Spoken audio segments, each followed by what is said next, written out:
Kwingineko, Tume Huru ya Uchaguzi na Mipaka nchini IEBC imetangaza kuwa mipaka ya wadi na maeneo bunge yatasalia yalivyo kuelekea uchaguzi wa mwaka 2027.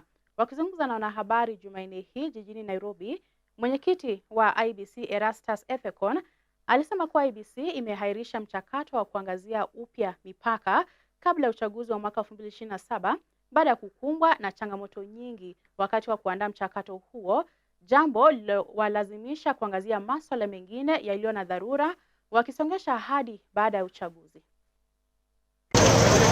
Wakenya watalazimika kusubiri zaidi baada ya mchakato wa kuangazia upya mipaka kuahirishwa hadi baada ya uchaguzi. Mwenyekiti wa tume hiyo Erastus Ethekon amesema kuandaa mchakato huo katika muda mfupi waliokuwa nao ungeathiri matayarisho ya uchaguzi mkuu wa mwaka kesho, hali inayowalazimu kutumia mbinu ya awamu. Uamuzi huo, kulingana na IEBC, umeongozwa na ushauri wa mahakama ya upeo uliotolewa Septemba 5 mwaka 2025. To undertake the review of constituency and ward boundaries through a phased approach.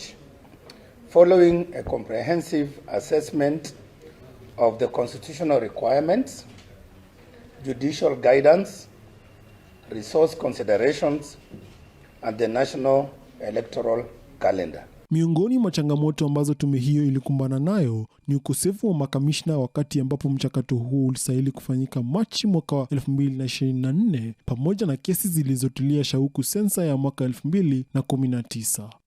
Kwa vile IEBC ina kazi nyingi katika ratiba yao na kwa vile mchakato huo ni mzito, tume hiyo inapania kutumia mbinu ya awamu, wakisubiri hadi baada ya uchaguzi. Which is to continue doing the many activities. By the way, boundary delimitation is not something you just wake up and delimit.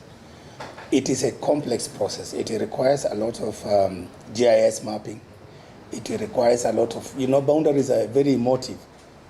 They require us to engage with the public. They will require us to have stakeholder participation at the ward level, at the county level, at the constituency level, at the national level. Hata hivyo, wakazi wa maeneo yatakayoathirika kama Kuria, Kilgoris na Mwea wameelezwa kuwa wasitarajia ongezeko la wadi na maeneo bunge wakati mchakato huo utakapoanza.